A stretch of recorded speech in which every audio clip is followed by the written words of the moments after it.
Hello दोस्तों, मैं हूं आरती और आप सभी का स्वागत करती हूं हमारे क्लास मेरे गुरु चैनल पर। आई होप आप अच्छे से पढ़ रहे होगे। अगर आप हमें डेली फॉलो करते हैं तो आपको पता है मैं आती हूं और डिस्कस करती हूं कोई मोस्ट इंपॉर्टेंट टॉपिक जो कि बहुत ज़्यादा चर्चा में चल रहा होता है। कई बार टॉपिक्स ऐसे भी होते हैं कहीं कोने में लिखा होता है थोड़ा बहुत आर्टिकल, और आपके जो है क्वेश्चन वहाँ से पूछ लिए जाते हैं। तो आज जो है बहुत इंपॉर्टेंट टॉपिक एक एक्सरसाइज है, उसके बारे में हम पढ़ने वाले हैं। आपका डिफेंस से आता है और एक्सरसाइज के बारे में आपके बहुत सारे क्वेश्चंस आते हैं कि किस किस देश के बीच हुआ है, कहाँ पर हुआ है, थीम क्या थी, या मतलब कौन से हथियार यूज़ हुए हैं, कौन से इक्विपमेंट्स यूज़ हुए। तो बहुत सारे आप कैसे टॉपिक्स होते हैं जो कि एग्जाम के लिए बहुत इंपॉर्टेंट होते हैं। तो उसी का एक पार्ट हम आज डिस्कस करने वाले। ठीक है, चलिए स्टार्ट करते हैं। किस किस कंट्री के बीच हुई है और ये कहाँ पर हुई है। तो अभी हाल ही में 9 अगस्त के आसपास एक्सरसाइज हुई है। इंडिया में नहीं हुई है, मलेशिया में हुई है। तो हम यहाँ पे देखेंगे कि क्या है कैसे। तो नाम सबसे पहले याद रखेंगे, क्या है? उदार शक्ति एक्सरसाइज। आपको सबसे पहले ये पता होना चाहिए कि भाई एक्सरसाइज हम करते क्यों हैं। किसी भी कंट्री के साथ हम कोई भी अभ्यास जो कर रहे होते हैं, कोई एक्सरसाइज करते हैं, क्यों करते हैं। तो देखो, इसका एक ही रीज़न होता है कि हमारे पास जो टेक्नोलॉजी है, हमारे पास जो टेक्निक्स हैं किसी भी युद्ध में लड़ने की, अपने हथियारों को यूज़ करने की, वो हमें पता है। ठीक है, लेकिन कोई दूसरी कंट्री अपनी टेक्निक्स को कैसे यूज़ कर रही है, अपने हथियारों को कैसे यूज़ कर रही है।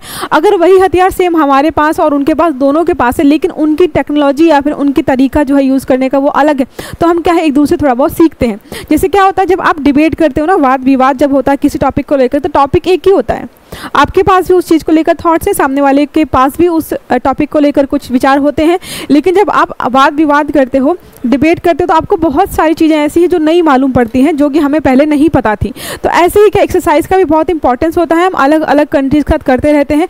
उनके जो उद्देश्य होते हैं, लक्ष्य होते हैं, अलग अलग होते हैं। लेकिन मेन मुद्दा ये होता है कि हमें क्या है, दूसरी कंट्री से हमें कुछ सीखना है। उनके पास अगर कुछ स्पेशल टेक्निक्स हैं या कुछ भी, तो हम जानने की कोशिश करते हैं। ठीक है, तो यहाँ पे कुछ चीज़ें अगर हम पॉइंट्स देख लें कि भाई इसके मोटे मोटे मतलब इंपॉर्टेंट पॉइंट्स क्या होने वाले हैं, क्योंकि ऐसी एक्सरसाइज बहुत ज़्यादा होती रहती है। तो हमें बहुत सारी एक्सरसाइज सबके बारे में बिल्कुल डिटेल में लाइन बाय लाइन याद रखना बहुत थोड़ा मुश्किल हो जाता है। ठीक है, देखो पहला क्या लिखा हुआ है, भारतीय वायुसेना और रॉयल मलेशियाई वायुसेना के बीच हुआ है। तो ये दोनों चीज़ आप याद रखिएगा, भारतीय वायुसेना के बीच हुआ है। ठीक है, थल सेना होती है, जल सेना होती है, वायुसेना। तो आपको याद रखना है कि भारतीय वायुसेना और मलेशियाई वायुसेना, तो वायुसेना और वायुसेना आपस में अभ्यास कर रहे हैं। कहाँ पर हुआ है ये? मलेशिया में हुआ है। जगह का नाम है कुआतान। कुआतान एक मलेशिया की जगह है, वहाँ पे हुआ है ये। तो जगह का नाम भी याद रखिएगा क्योंकि आपसे जगह का नाम पूछता है। इसके बाद अगर बात करें क्या उद्देश्य था, तो परिचालन दक्षता को बढ़ाना था।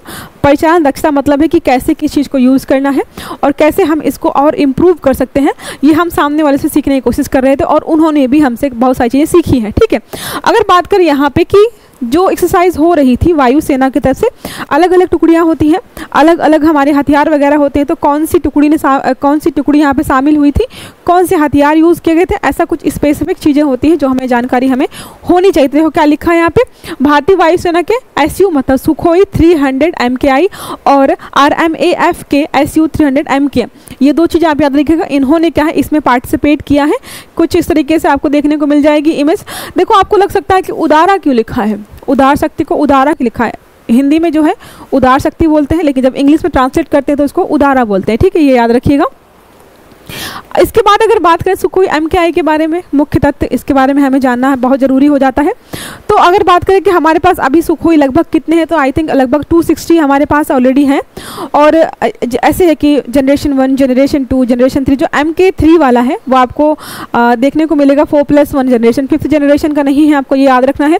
और हमारे पास लगभग 260 हैं।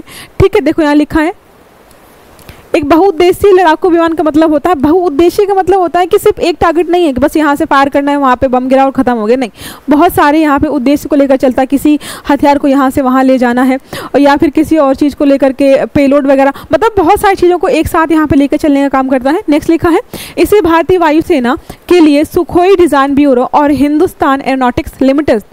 अब होता है क्वेश्चन ये पूछता है कि भाई इसको बनाया किसने है, तो याद रखना है बनाया इन्होंने है। ठीक है, संयुक्त रूप से विकसित किया है दोनों लोग मिलकर के।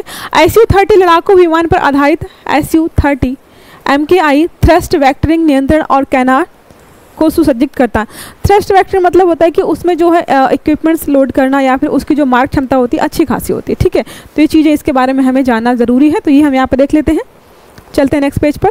अब यहाँ पे अगर आपसे कोई क्वेश्चन पूछे कोई पूछ सकता है कि हमारे पास बहुत सारे हथियार हैं, बहुत सारी चीज़ें ऐसी हैं जो हमने पढ़ी हुई हैं। तो अगर आपसे कोई पूछे कि कौन सा बेहतर है, Su-30 या राफेल, कोई पूछे कि Su-30 जो सुखोई 30 है वो अच्छा है या राफेल अच्छा है, देखिए हर हाल में जो है आपका Su-30 बेटर है राफेल से कुछ कुछ चीज़ों में। देखो यहाँ पे अगर बात करें, पहले तो राफेल जो है एक यूरोपीय विमान है और जो सुखोई है रसियन है, ठीक है, रसियन विमान है, ये रसिया से मतलब लिया गया है।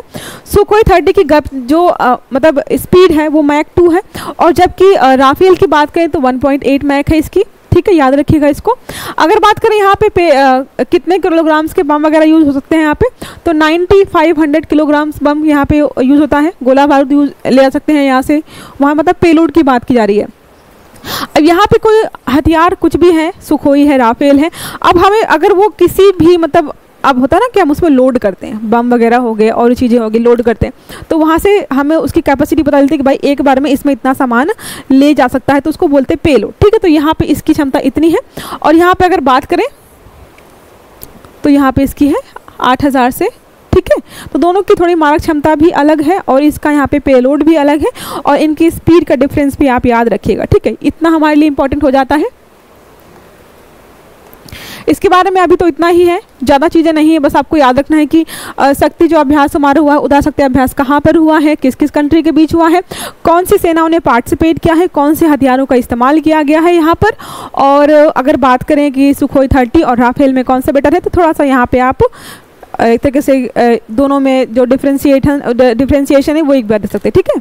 तो ये हमारा टॉपिक यहीं पे ख़त्म होता है, ठीक है दोस्तों। तो ये टॉपिक हमारा यहीं पे ख़त्म होता है। आई होप आपको समझ में आया होगा। अगर वीडियो अच्छा लगा हो तो लाइक जरूर करिएगा, चैनल को सब्सक्राइब करिएगा, और आने वाले सारे वीडियोज आपको टाइम से मिले इसके लिए बेल आइकन जरूर दबाइएगा।